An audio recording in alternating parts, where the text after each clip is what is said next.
మిమ్మల్ని ఒకటే కోరుతున్నా, వైఎస్ఆర్ కాంగ్రెస్ పార్టీకి డైరెక్ట్ గా ఇండైరెక్ట్ గా మనం పనులు చేసే పరిస్థితి ఏ స్థాయిలో కూడా రాకూడదు.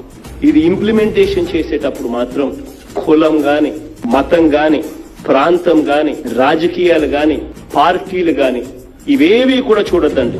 అర్హత ఉన్న ప్రతి ఒక్కరికి ఇది చేరాలి. మనకు ఓటు వేయని వాళ్ళకు కూడా మనం మంచి చేయాలి. వాళ్ళకు అర్హత ఉంటే వాళ్ళకు అందాలి. మనం చేసిన మంచిని చూసి రేపొద్దున వాళ్లే మళ్ళీ మనకు ఓటేసే పరిస్థితులు మనం క్రియేట్ చేసుకోవాలి. ఎన్నికలు అయ్యేదాకే రాజకీయాలు, ఎన్నికలు అయిపోయిన తర్వాత అందరూ మన వాళ్ళే.